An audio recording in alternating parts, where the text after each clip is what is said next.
حضرت معاویہ رضی اللہ تعالیٰ عنہ کے انتقال کے بعد یزید خلافت کے تخت پر بیٹھا۔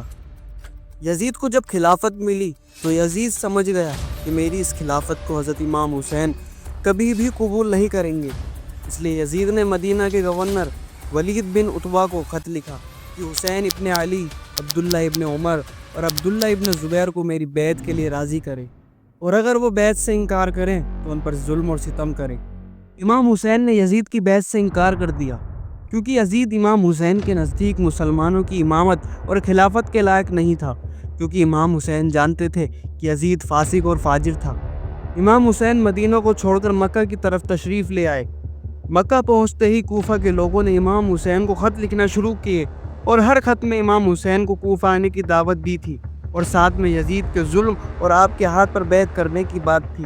جب خطوط کی تعداد بڑھتی گئی تو امام حسین نے اپنے چچا زاد بھائی مسلم بن عقیل کو کوفہ کے حالات کا جائزہ لینے کے لیے بھیجا، اور ان کو ایک خط بھی دیا جس میں لکھا تھا: مجھے آپ لوگوں کے خط ملے اور حالات کا اندازہ ہوا، میں اپنے چچا زاد بھائی مسلم بن عقیل کو تمہارے پاس بھیجتا ہوں تاکہ وہ حالات کا جائزہ لے کر مجھے خط لکھیں۔ اگر وہ حالات کی تحقیق کرنے کے بعد مجھے خط لکھیں گے تو میں فوراً کوفہ پہنچ جاؤں گا۔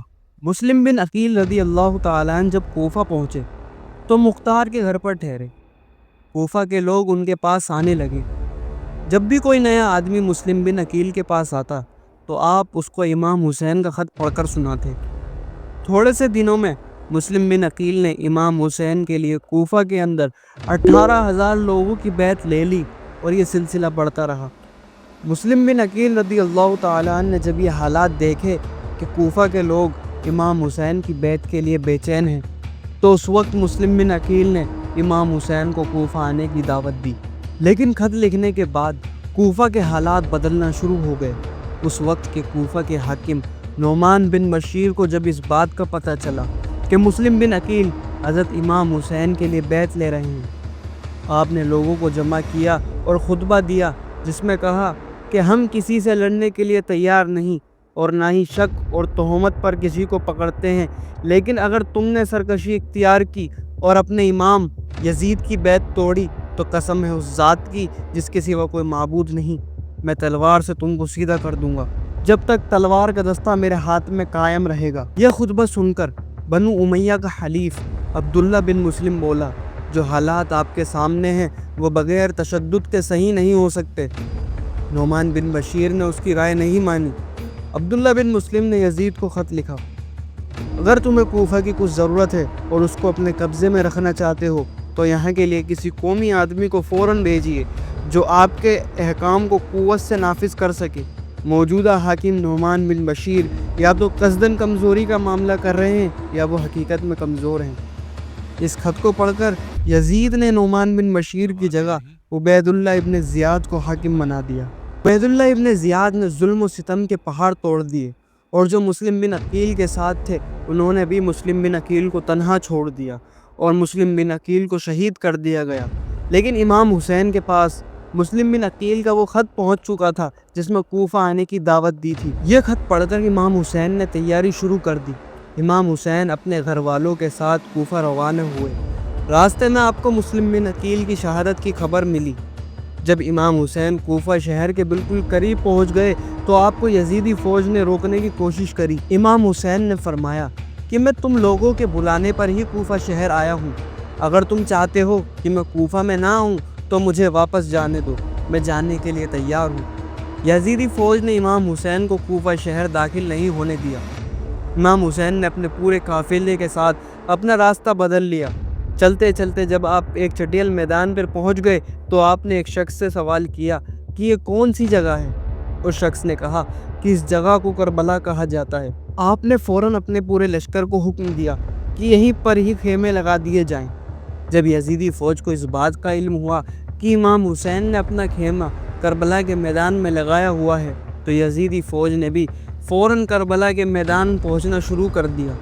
یزید کی فوج جو کربلا پہنچ رہی تھی ان کی سپہ سالاری ابن سعد کر رہا تھا۔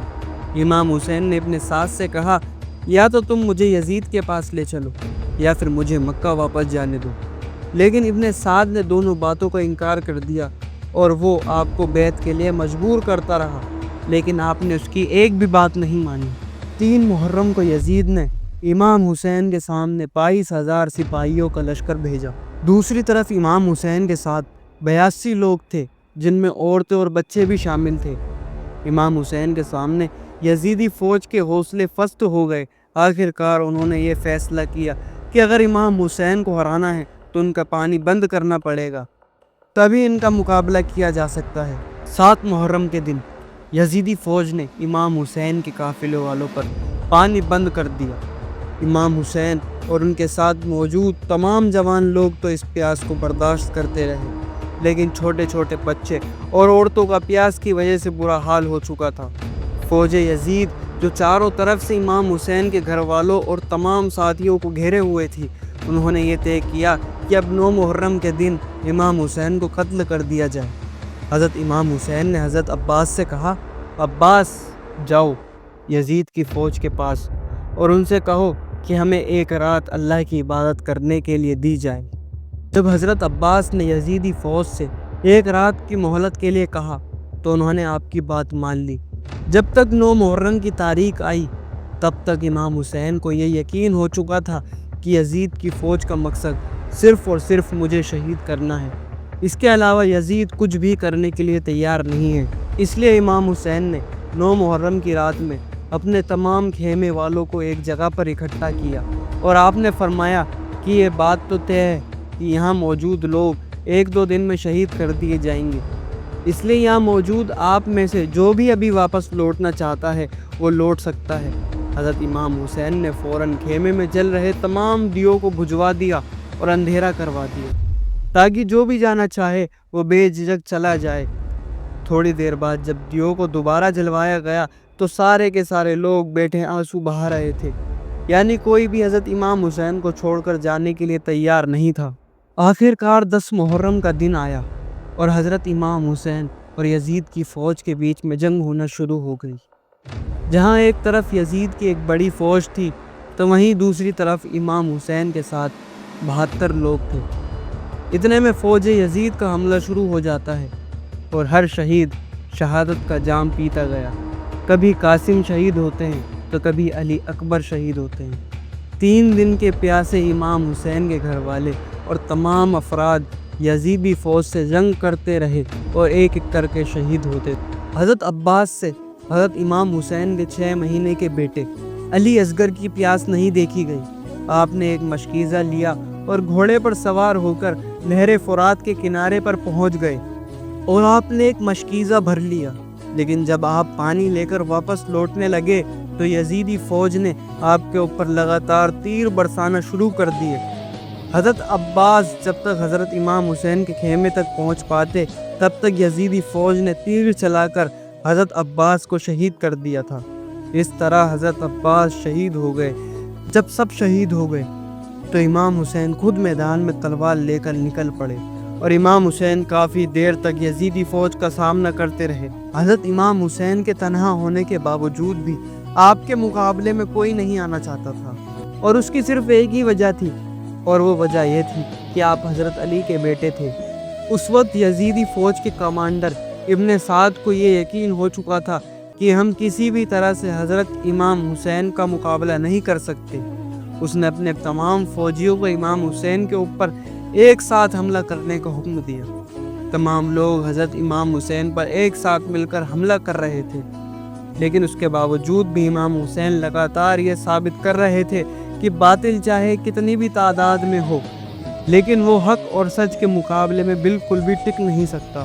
جنگ کے بیچ میں عصر کی نماز کا وقت ہوا۔ ایسے مشکل وقت میں بھی امام حسین نے نماز پڑھنے کا ارادہ کیا۔